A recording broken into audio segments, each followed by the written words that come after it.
প্রিয় দর্শক, আমি এখন দাঁড়িয়ে রয়েছি নাপিতাছড়া ঝর্ণার একেবারে সম্মুখে। আর এই ঝর্ণাটি খুবই চমৎকার। দেখেন, অনেক উপর থেকে পানি গড়িয়ে পড়তেছে। আর আপনারা এই ঝর্ণাটি যদি আসতে চান, আমার এই ভিডিওর মাধ্যমে এই নাপিতাছড়া ঝর্ণাটিতে কিভাবে আসবেন তার বিস্তারিত তথ্য আমি তুলে ধরার চেষ্টা করব। নাপিতাছড়া যাওয়ার জন্য প্রথমেই আপনাদেরকে আসতে হবে মিরসরাইয়ের নয়াদুয়ারি বাজারের কাছে। এই মিরসরাইয়ের নয়াদুয়ারির বাজারের বিপরীত পাশেই রয়েছে এই নাপিতাছড়া ঝর্ণার প্রধান গেট। এই যে দেখতে পাচ্ছেন, এটি হচ্ছে নাপিতাছড়া ঝর্ণার প্রধান ফটক। চট্টগ্রাম থেকে এখানের দূরত্ব মাত্র 50 কিলোমিটার, ঢাকা থেকে দূরত্ব 204 কিলোমিটার। যেভাবে চান এখানে আসতে পারবেন ঢাকা এবং চট্টগ্রাম থেকে। এখান থেকে নাপিতাছড়া ঝর্ণার কাউন্টার পর্যন্ত দূরত্ব 1.5 কিলোমিটার। আপনারা চাইলে গাড়িতেও যেতে পারেন এবং পায়ে হেঁটে যেতে পারেন, তবে গাড়ি একেবারে শেষ পর্যন্ত যায় না। 1 কিলোমিটার যাওয়ার পরে আবার পায়ে হেঁটেই যেতে হয়, তাই পায়ে হেঁটে যাওয়াই ভালো। এখানে বিভিন্ন জিনিসপত্র পাবেন, সেফটি জুতো, 3 কোয়ার্টার প্যান্ট, টি শার্ট, এরকম চাইলে আপনারা এগুলো ক্রয় করে এখান থেকে নিয়ে যেতে পারেন। যেহেতু আমরা মোটর সাইকেল নিয়ে এসেছি, তাই আমরা এই প্রধান ফটক থেকে পূর্ব দিকে প্রায় 1 কিলোমিটার পাকা সড়ক ধরে যাচ্ছি। 1 কিলোমিটার যাওয়ার পরে পাকা সড়ক শেষ হয়ে যায়। এরপরে আমাদের গাড়িটা আর আমাদের যে ব্যাগপত্র ছিল তা জরুরিগুলো নিয়ে বাকিগুলো এখানে রেখে আমরা হাঁটা শুরু করি নাপিতাছড়া ঝর্ণার কাউন্টারের দিকে। বন্ধুরা, এই হাঁটার পথ দিয়ে আসার পরে এখানে একটি টিকিট কাউন্টার রয়েছে।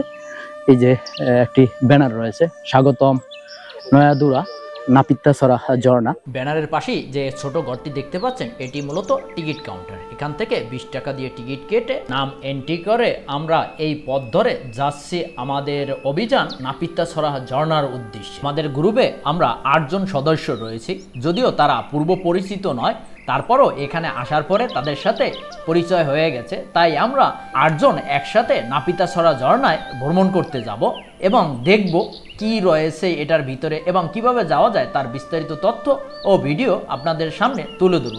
এদিক থেকে এসে এখানে একটি লেখা রয়েছে, অযথা জীবনের ঝুঁকি নেবেন না, এই নিষেধ রয়েছে, গাছের উপরে লেখা রয়েছে। এবং এই যে লোক আসতেছে, এখান দিয়ে 2টা পাহাড় পার হতে হয়, এটা দিয়ে যাওয়া যায়। এছাড়াও এই যে দেখতে পাচ্ছেন জিরিপথ, এই জিরিপথটা দিয়েও যাওয়া যায়। তবে এই জিরিপথটা দিয়ে যাওয়াটাই উত্তম, কারণ এখান দিয়ে সহজভাবে যেতে পারবেন। আর এই পাহাড়ের উপর দিয়ে যদি যেতে চান, তাহলে 2টা পাহাড় পার হতে হবে, যা খুবই কষ্টসাধ্য।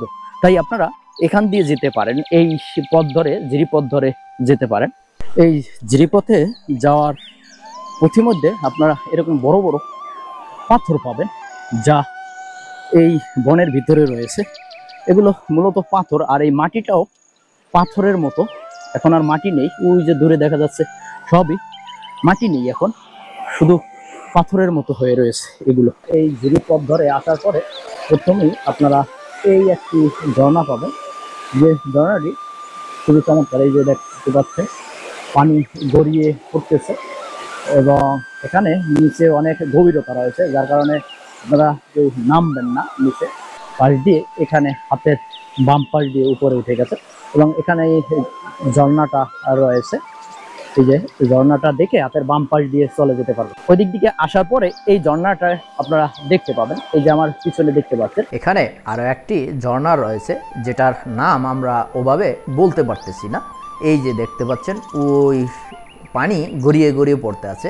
আর যেখানে পানিটা গড়িয়ে গড়িয়ে পড়তেছে, এখানে গভীরতা খুবই বেশি। তাই আপনারা এই সব জায়গায় নামবেন না, কারণ অপরিচিত জায়গায় বিপদ হওয়ার সম্ভাবনা থাকে।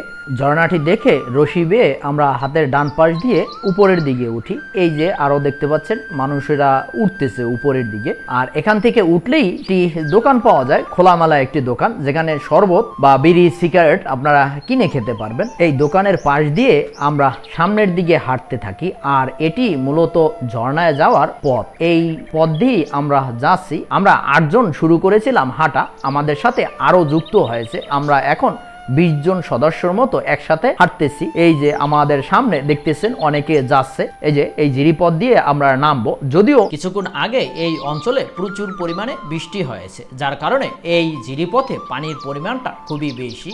আর এই অঞ্চলে বৃষ্টি হলে এই জিরিপথ ধরেই একসাথে অনেক পানি প্রবাহ হয়, আর এই একসাথে পানি প্রবাহকে বলা হয় ফ্ল্যাশ ফ্লাড, যা খুবই বিপজ্জনক অবস্থা সৃষ্টি করে। আর তখন যদি কেউ এই সব অঞ্চলে থাকে তখন মারাত্মক ধরনের বিপদ হওয়ার সম্ভাবনা থাকে। খুবই সাবধানতার সাথে অবলম্বন করবেন। এই যে দেখতে পাচ্ছেন এখন প্রচুর পরিমাণে পানি রয়েছে, আমরা খুবই সতর্কতার সাথে সামনের দিকে এগোচ্ছি। কিছু দূর আসার পরে এখানে ত্রিমুখী একটি পথ রয়েছে। এই ত্রিমুখী পথটি যে আমার পিছনে দেখতে পাচ্ছেন, এর হাতের ডান পাশে একটি পথ এবং এই বাম পাশেও একটি পথ রয়েছে।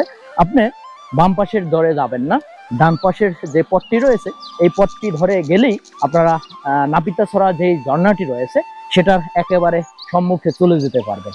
জিরিপথের ডান পাশ দিয়ে হাঁটতে হাঁটতে আরও কিছু দূর আগালে একটি সুন্দর একটি পয়েন্ট বাজে, যেখানে ঝর্ণার মতোই পানি গড়িয়ে পড়তেছে। এই যে দেখতে পাচ্ছেন সামনে আমাদের খুবই দর্শনীয় একটি জায়গা রয়েছে, যা পানি খুবই দ্রুত গতিতে পড়তেছে। দেখেন খুবই চমৎকার লাগতেছে আমার কাছে। ওয়াও ওয়াও ওয়াও, কি চমৎকার জায়গা, কি আনন্দ ঘন। যত পরিশ্রম করেছি তা সবটুকুই এই রকম দৃশ্য দেখে ভুলে গিয়েছি। খুবই চমৎকার। মহান আল্লাহ তাআলা পৃথিবীকে যে কত সুন্দর করে সাজিয়েছে তা এসব জায়গায় না আসলে আসলেই বোঝা যাবে না। আমরা আবার এই জিরিপথ ধরে হাঁটা শুরু করি। কিছুক্ষণের ভিতরেই আমাদের সেই কাঙ্ক্ষিত লক্ষ্য নাপিতাছড়া ঝর্ণার কাছে এসে পৌঁছেছে। ওয়াও, কি চমৎকার দৃশ্য। এই যে দেখতে পাচ্ছেন, মূলত আমরা এই দৃশ্যটা দেখার জন্যই এখানে এসেছি। আর আমাদের এখানে আসতে সময় লেগেছে প্রায় 1.5 থেকে 2.25 ঘন্টার মতো। পায়ে হেঁটে আমরা এই জায়গায় এসেছি। আমি এখন দাঁড়িয়ে রয়েছি নাপিতাছড়া ঝর্ণার একেবারে সম্মুখে। আর এই ঝর্ণাটি খুবই চমৎকার। দেখেন অনেক উপর থেকে পানি গড়িয়ে পড়তেছে। খুবই চমৎকার একটি ঝর্ণা। দেখেন অনেক দর্শনার্থীও রয়েছে, অনেক লোক এসেছে। দেখেন দেখেন অনেক লোক দেখা যাচ্ছে এখানে এসেছে। নাপিতাছড়া ঝর্ণা দেখতে দেখতে আমরা কিছু গুরুত্বপূর্ণ তথ্য জেনে বিদায় নিচ্ছি। আপনারা এই সব ঝর্ণায় আসতে হলে অবশ্যই সেফটি মেনটেন করে আসবেন। বিশেষ করে পায়ের জুতো, গ্রিপওয়ালা জুতো নেবেন যেগুলো পানিতে সমস্যা না হয়।